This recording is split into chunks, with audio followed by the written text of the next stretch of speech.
Hey everyone.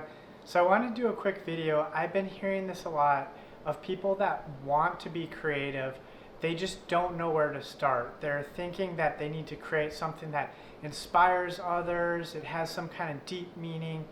But the problem with this is that by putting that pressure on yourself, you're starting to tap into these self-limiting beliefs and you're starting to pile on more and more stress of actually creating. Like if you went into every painting or every writing and it had to be the best book that's ever been written or the best painting that's ever been made, chances are you're going to stop in your tracks and you're not even going to know where to begin.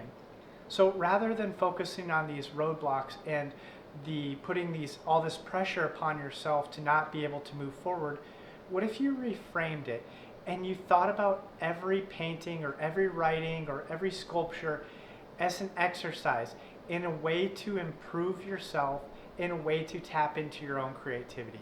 Take some of the pressure off. Just look at these as fun experiments. You're not making something that's going to be inspiring the whole world or moving other people, but you never know. It might. But the problem is, by putting that pressure on yourself from the very beginning, you're going to stop and you won't be able to move forward to the next step. So much of creation and creativity is just about sitting down and doing the work. You need to work to figure out how to inspire others and how to be creative.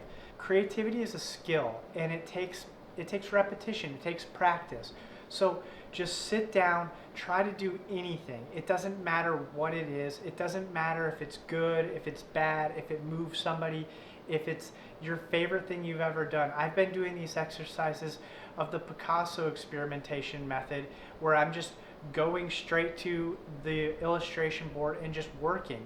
And for me, this is a completely different method of working. When I was doing my left-handed experiment, I was working in that manner, but since then I've developed a system of working that is very methodical, very planned out. I do a lot of preliminary work before I actually get into the work, and so when I start working, I know exactly what I'm creating.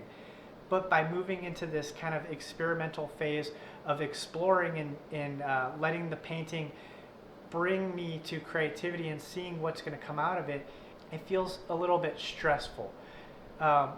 And those thoughts come into my head. What if people don't like this? What if they think I suck? What if they're like, oh, you're a fraudulent artist?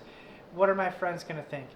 But the thing is, by focusing on those, I'll never create, or you'll never create. Instead, just take a little step forward, little baby steps. So if you don't know what to create, period, and you just want some basic ideas of how to move forward, how to get from a blank canvas to something on the canvas, just maybe start with a still life.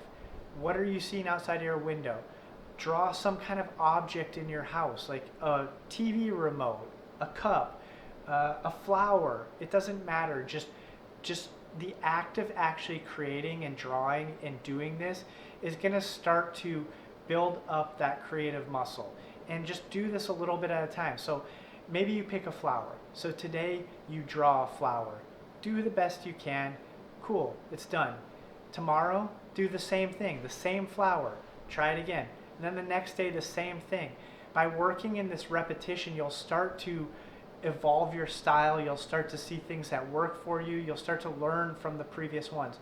But rather than looking at what you've previously created, put it away. Don't even look at it at all. Just go to the actual creation process with a fresh slate every single time.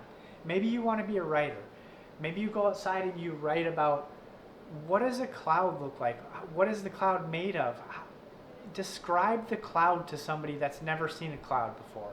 How can you use your words to illustrate something to someone? And then the next day, try the same exercise, and etc. Doing simple exercises like this is going to just start to build up, and you'll start to learn, and you'll start to actually find out how you can evolve the creative process. So for example, maybe you write about your animal. So at first you're just describing it. I have a cat, it's a tuxedo cat. He's black and white, he's got a big personality. Then maybe the next day you're like, oh, I have a cat, he's a black and white cat, and you go a little bit further. And maybe the next day oh, my cat Ziggy, he's an explorer. He loves to go on adventures, and maybe I start to create a story. Maybe he's a almost like a Spaceman Spiff character, and he likes to go on adventures of Mars, and he's hunting for these crazy Martian spiders. And I can kind of just start to go down this rabbit hole of creativity and see where it leads me. It may not turn out to be anything, but the act of actually doing it is going to be so rewarding. And after doing this for a few weeks, a few months, you're going to start to take off, and maybe you'll start to actually have something that you can deem to be acceptable to show to other people and that you're proud of. So I want you to do this. I want you to commit to being creative. Just try anything, whether it's a drawing, a painting, a sculpture, you're sewing something, it doesn't matter. Just create anything. So I want you to email me after you've done this. Do a couple of these, email me, show me your progress, and let's start to kind of build up your creative muscle, and let's work together. I'd love to see what you create, and I can't wait.